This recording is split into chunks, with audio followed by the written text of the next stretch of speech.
Olá, que bom ter você aqui para estudar comigo sobre eletroquímica.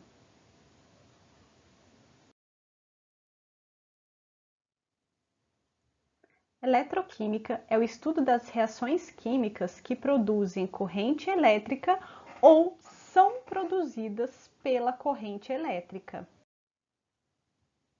Assim, estudamos as reações químicas onde a energia química é convertida em energia elétrica.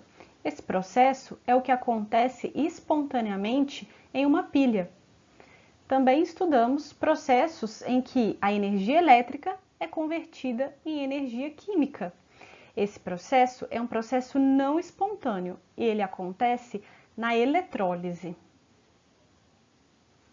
Bom, como estamos aí falando de energia elétrica, você já deve estar imaginando que há reações de oxirredução acontecendo nesses processos.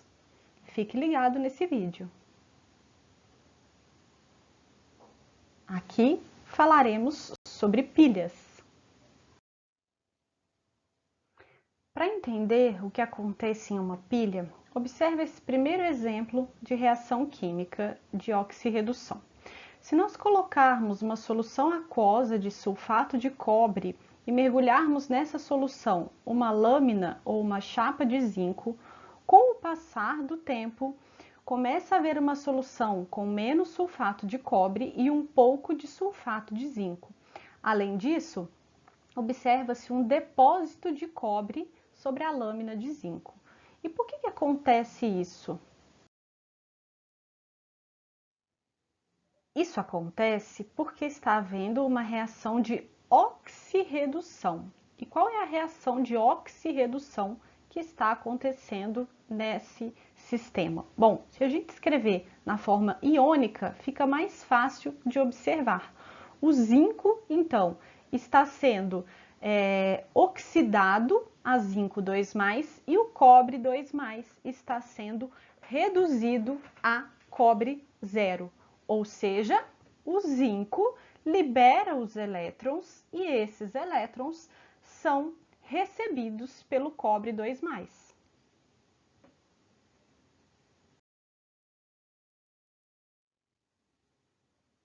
Mas e se esses elétrons, ao invés de passarem diretamente da barra de zinco para a solução de cobre, fossem conduzidos por um fio externo?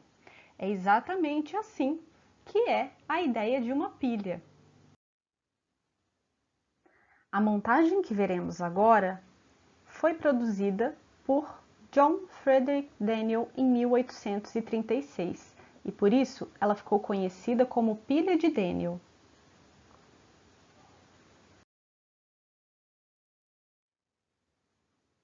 Para se reproduzir a reação química anterior, mas agora conduzindo os elétrons por um fio externo, a primeira coisa é separar zinco e cobre em dois compartimentos diferentes. Temos então um eletrodo de zinco composto por uma barra de zinco e uma solução de sulfato de zinco, e temos um eletrodo de cobre composto por uma barra de cobre e uma solução de sulfato de cobre. Nós já sabemos que o zinco sofre oxidação, ou seja, ele libera elétrons. E sabemos que o cobre sofre redução, ou seja, ele pega os elétrons liberados pelo zinco. Portanto, o local onde está o zinco é chamado de ânodo e é o polo negativo da pilha. É a partir dali que sairão os elétrons. E esses elétrons, eles vão para o cátodo, que recebe os elétrons e é onde é o polo positivo da pilha. Ânodo, então, é onde ocorre a oxidação e cátodo é onde ocorre a redução. Esses dois eletrodos precisam, então, ser conectados por um fio externo, que permita a circulação dos elétrons.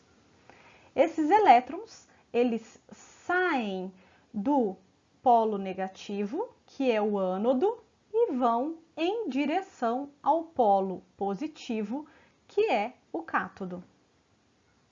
Mas, para fechar o circuito, ainda é necessária uma ponte interligando as duas soluções.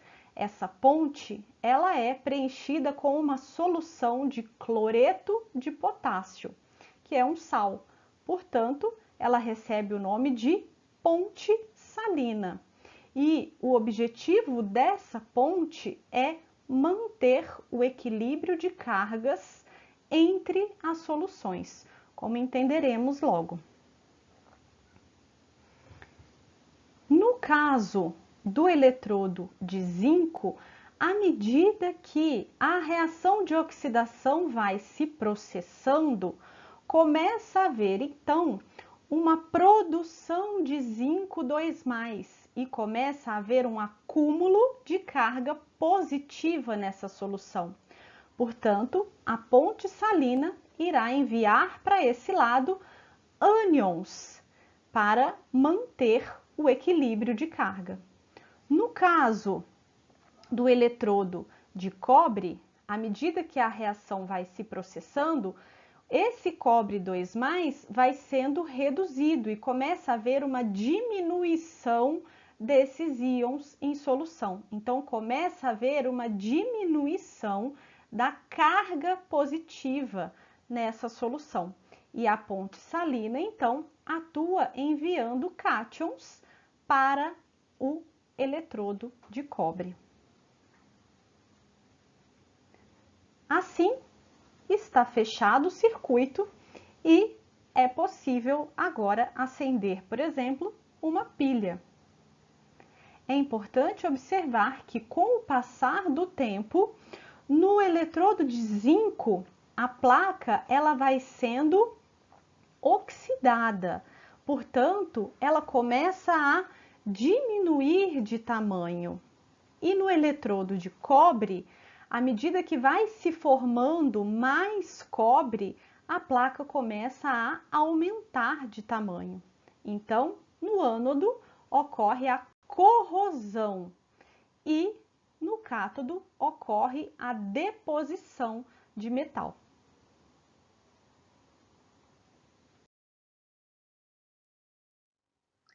Podemos representar essa pilha da seguinte maneira. Colocamos, então, primeiro a representação do ânodo, indicando que o zinco está sendo oxidado a zinco 2+. Depois, indicamos a separação das soluções por essas duas barras, indicando, por exemplo, a presença da ponte salina. E aí, colocamos então a reação que acontece no cátodo, o cobre 2+, sendo reduzido a cobre 0. Essa representação ela é chamada de diagrama da pilha e ela pode ser utilizada para qualquer pilha, colocando sempre o ânodo primeiro, seguido da representação da separação com duas barras e depois o que acontece no cátodo.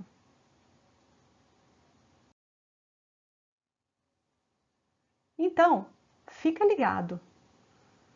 A pilha é um dispositivo onde a energia química é espontaneamente convertida em energia elétrica, através de uma reação de oxirredução. Simultaneamente ocorre, então, oxidação e redução. O eletrodo onde ocorre a oxidação recebe o nome de ânodo e o eletrodo onde ocorre a redução recebe o nome de cátodo. Na pilha, o ânodo é o polo negativo, de onde partem os elétrons, e o cátodo é o polo positivo, onde chegam os elétrons. Como será possível determinarmos a voltagem de uma pilha? Fique ligado nos próximos vídeos. Eu te espero logo!